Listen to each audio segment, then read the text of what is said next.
Hi everyone and welcome to the show. I'm Nancy Guppy with Joey G on camera, and we are at Fisherman's Terminal. There's a super cool sign behind me there. Now this is a working port, and it's just west of the Ballard Bridge in the beautiful Interbay neighborhood. Now here's the thing, I am in no way into boating, but it's fun to be outside. The water is just beautiful. And a lot of the boats and kind of the ships around here are like kind of gnarly, hulking metal sculptures. They're really cool. Plus, they've got a lot of great names on these boats. For example, we've got Arctic Ice, and then behind that, Gene S. I'm assuming that's a person's name. Behind that, Labrador. And then straight across from me, as the crow flies, Ice Cream Cruise. And that's the one boat that I really wouldn't mind taking a little ride on. So maybe I'll have to get in touch with them. All right, we've got a really good show for you, including my Zoom chat with Josiah Johnson, co-founder of The Head and the Heart. Following our conversation, Josiah will perform a song from his new solo record, Every Feeling on a Loop. Plus, artist Lauren Iida confronts racist vandalism with the healing power of art. And we'll start with African fashion designer Gustav Apiti, founder and owner of Gustav Apiti Couture. My dream, ever since I was a child, was always to become an international fashion designer. I didn't know how it's gonna happen, but there are some things which happen for a reason to take me to a place where I am today.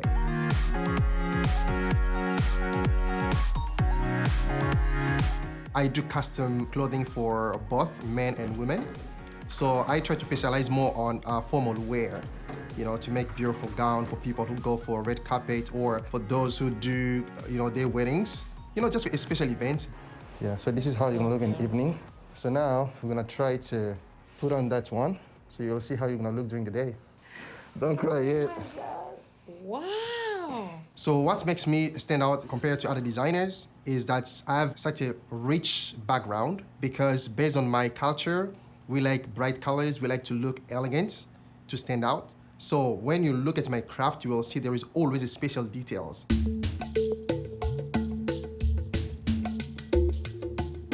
What drew me to become a fashion designer, first of all, it's a passion. Because fashion for me is something that I've started to do ever since I was a child. I was born in the Congo. Life in the Congo is not always easy, especially for kids or for young people, because, there is a lot of suffering in the country. I was born in a good family. My parents used to always to be there for us. What sparked me interest in sewing is when I used to see my sister doing the work. Every single time when she was sewing, I will be coming next to her, watching her, seeing what she's doing. But she was chasing me away. But my mom saw that, and she called my sister. She said to my sister, you know what? I can see this boy has a passion for fashion. You need to train this boy. So I moved from Congo to South Africa. So from South Africa, I pursued my studies, and life was not easy, but I did what I was supposed to do. And then after that, I moved to Seattle. I struggled a little bit because when I came to this city, there was nobody who knew me. I was only known in the African community. I was thinking how I can break this barrier. My dream was to have everybody to wear my pieces, but I was only stuck in my community. And I decided to have a fashion show.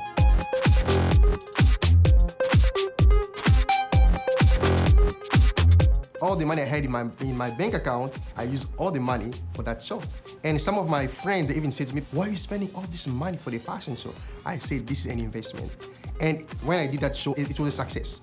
And after that, I started getting invitation to go to Portland, to go to Boston, to go to New York.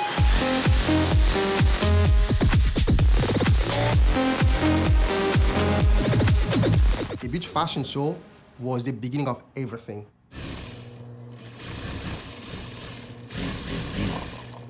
Yeah, so the process of my work is first, I get inspiration. And after getting inspiration, then I will just draw it down. After drawing it, then I will go buy the fabric. Yeah, I like this fabric because it's a soft denim. This will make a nice paint. So when I'm gonna stitch this one, and this is what I'm gonna use for the waistband. After buying the fabric, I have to do a couple of fittings. And after doing that, then I'm gonna cut the fabric and sew it, so the customer will come for another fitting. And after that fitting, then I'm gonna complete the garment.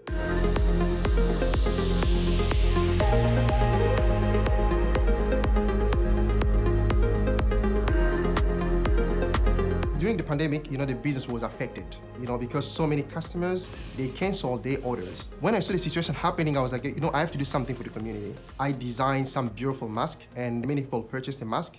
So this is like one of them, you can see. You can see there's the trimming, and inside, it's really well finished. So it's really clean. So I try to play around to see what I can give to people. And I'm glad that people love it, and many people are still buying it. So that's what kept me busy, and that's what people like the most. You have to make sure your shoes has to match the belt. I'm able to do what people are looking for. I'm able to please my customer, and every single time I make a piece and the customer is happy, I'm so proud. Because it's not easy to make someone happy, because you don't know what's the feeling of the person. But to make something the customer is happy, it makes you, oh wow, I'm really proud of my work. Nothing is impossible. Anything you want to get in life, you can get it. Just be focused, work hard, and have discipline. Check out more of Gustav's designs, including his fashionable masks, at gustavapiti.com. Our interview this week is with Josiah Johnson, co-founder of The Head and the Heart, the hugely successful band that got its start at Ballard's Connorburn Pub in 2009. Now, a lot has happened since then, including Josiah leaving the band, starting his solo career, and dropping his debut record, Every Feeling on a Loop. In addition, Josiah is featured in a new concert documentary on The Head and the Heart. Following our conversation, Josiah will perform I Wish I Had from his new release. Well, Josiah, it is so nice to meet you via Zoom, and congratulations on your debut solo record. Thanks, Nancy. It'd be so much nicer to meet you in person, but it's great to meet you by Zoom. And it will happen. That will happen down the road. Great. So let's start by talking a little bit about how you got here. So you separated from The Head and the Heart. It was at 2016.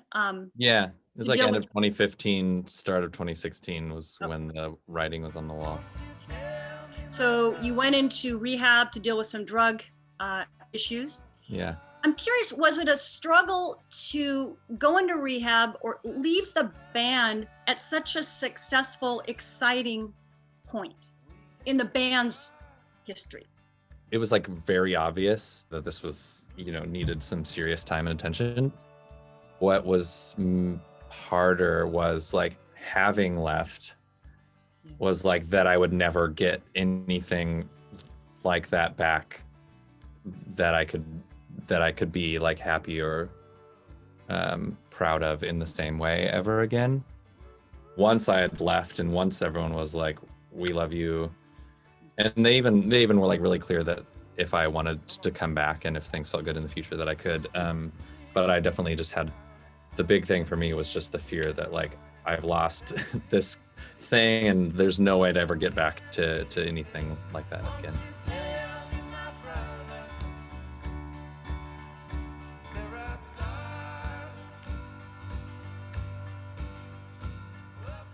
Well, so how has writing, recording, and releasing this new album helped you to come to terms with what you've been through and who you are today?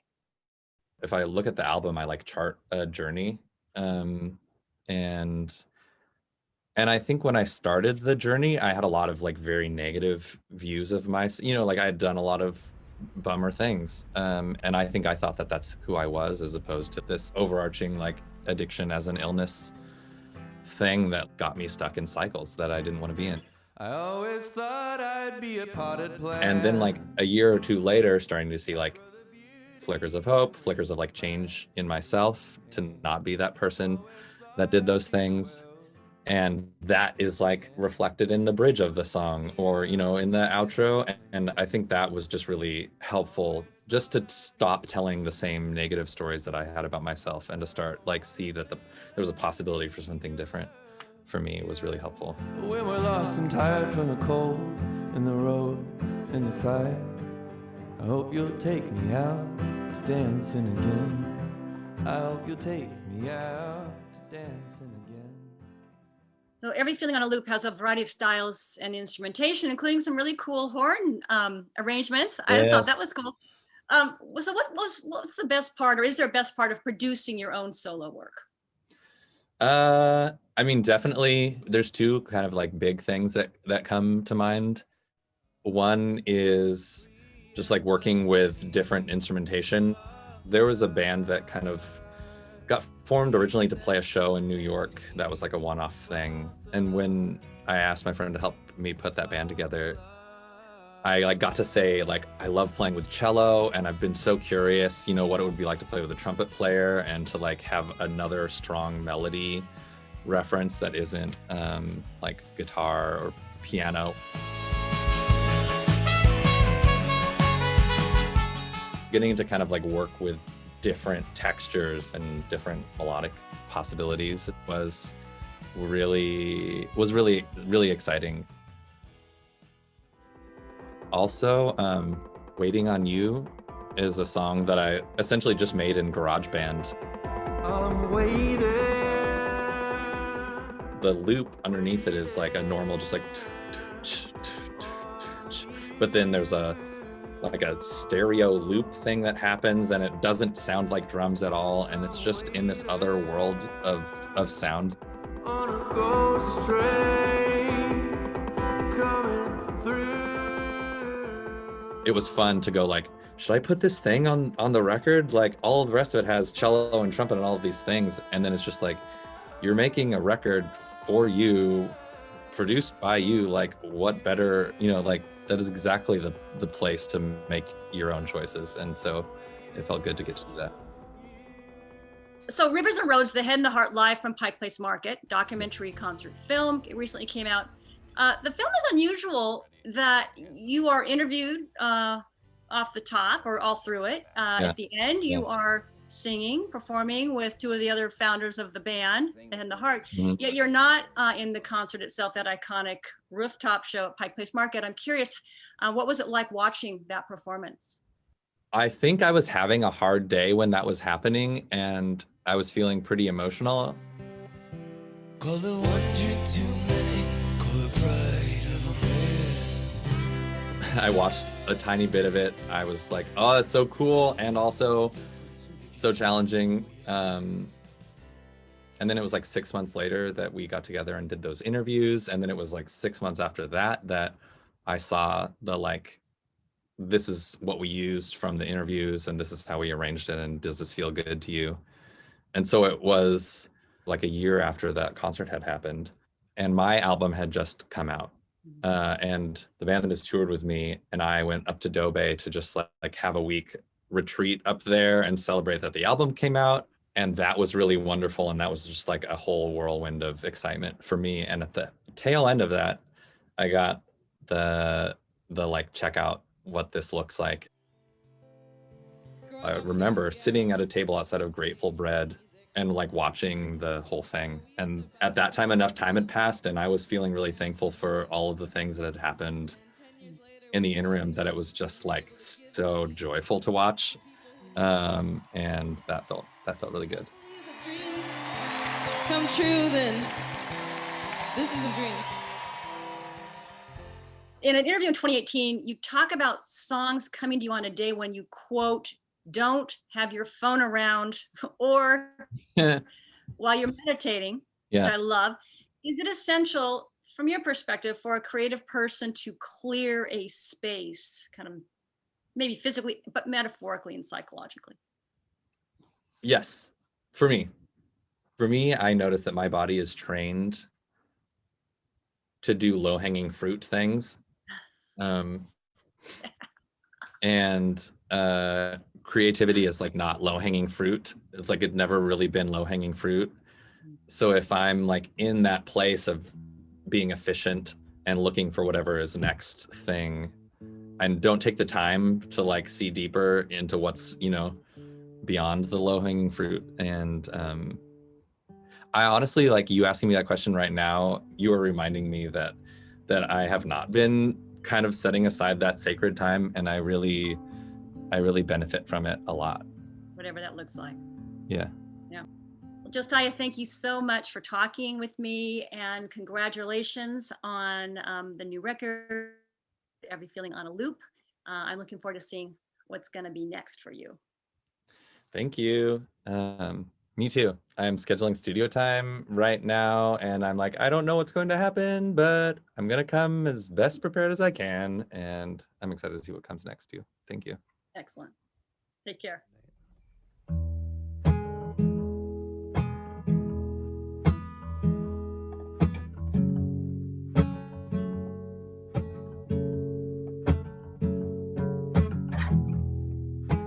I wish I had been ready for you.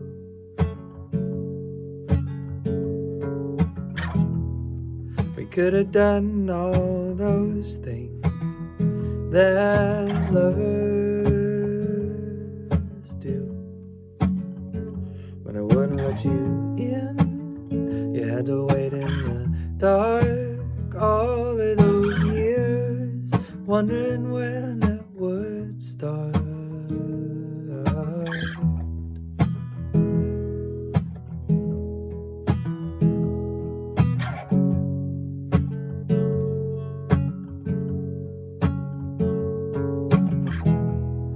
So new, having something to say, but the shade grows large in the face of the way.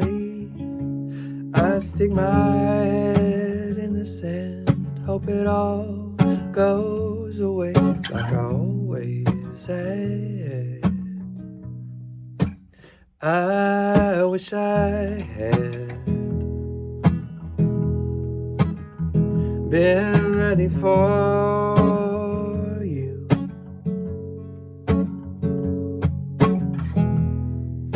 'Cause I love your heart, your shaking body too.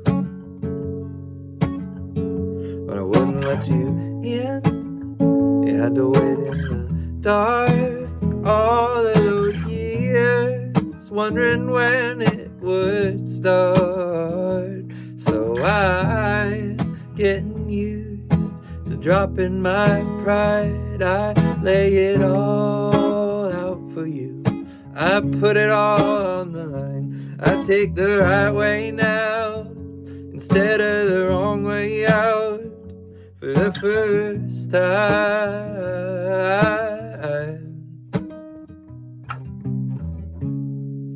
But nothing was a mistake. You'll learn to love along the way. You'll bend or you will break. Either way, your life is made. But you cannot fall through the cracks, 'cause we'll be there to bring you back and hold you till the dark is through, in the way old lovers do.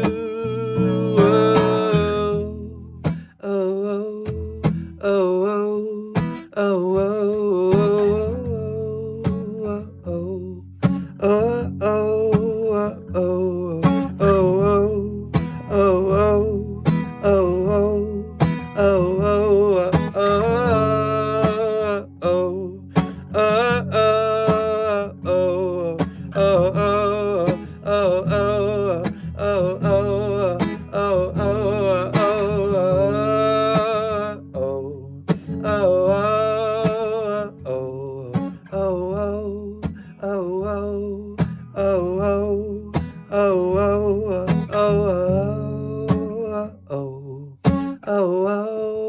oh,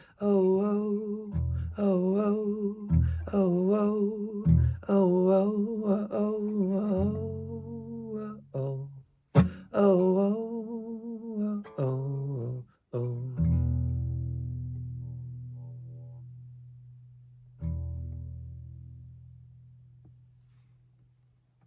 Thank you. Get your copy of Every Feeling on a Loop from your favorite indie record store or online, and watch Rivers and Roads, The Head and the Heart, live from Pike Place Market on Amazon Prime.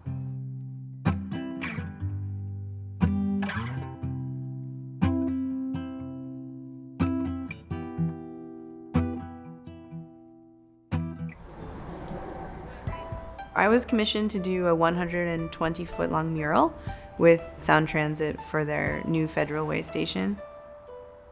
It will be under construction for several years, so they wanted to have local POC artists do murals to beautify the construction site.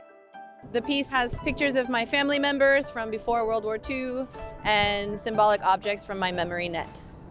This is the area where the net turns into barbed wire to represent the incarceration of my relatives during World War II. This is a portrait of my grandmother's older sister, Clara, with her number from when she was in Tule Lake.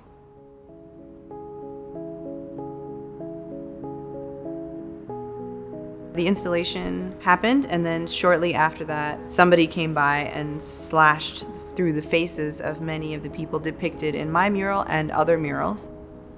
You can still see the slash marks here. Sound Transit fixed it the best they could, and they also reprinted some of the panels, but then it happened again immediately afterwards. Then there was press, and then there was an official statement from Sound Transit calling it an act of racially motivated violence.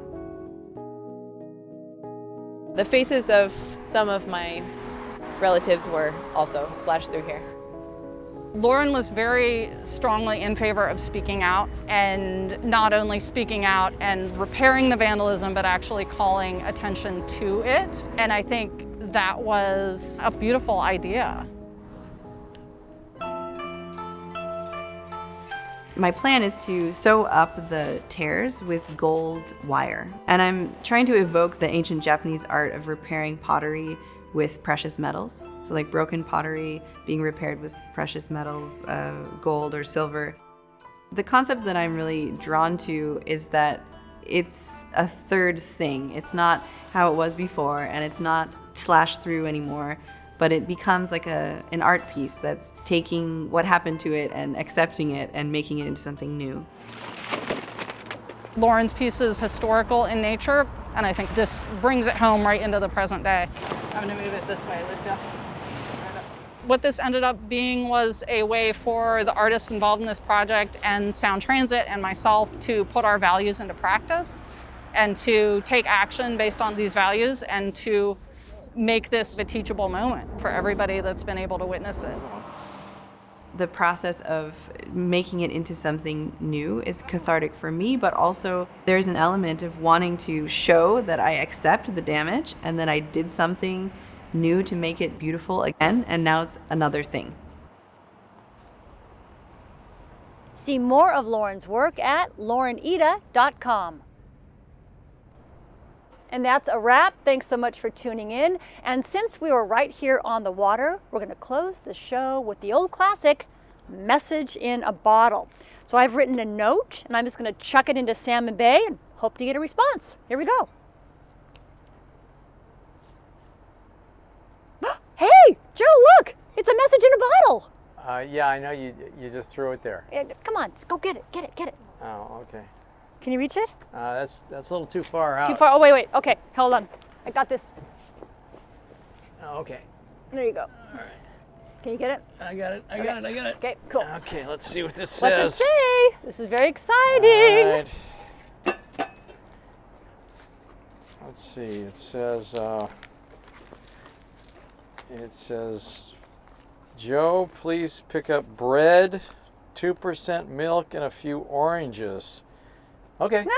You have to write your response. Oh, all right. It's called Message in a Bottle game. Right. Yeah. Okay. Okay. All right. Okay, now you put it back in a bottle, all right? No, forget it. The bit's over. Well, Yeah, all right. Well, that's you know, fine. we could just hit the store on the way back. I know. I have to pick out the oranges anyway because you're not good at that. Yeah. All right. Okay, well. Okay, I'm just gonna take a quick dip here. Okay, good. Yeah. You have fun. This will be refreshing. Yeah, it'll good for you. It's good for the heart to get a good shot of cold, freezing water. What are you like doing a little surfing thing? Yeah. It is really pretty though. I have an Beautiful. intense desire to push you in. What would you do if I did that? Die. Oh, well, that's not what I want.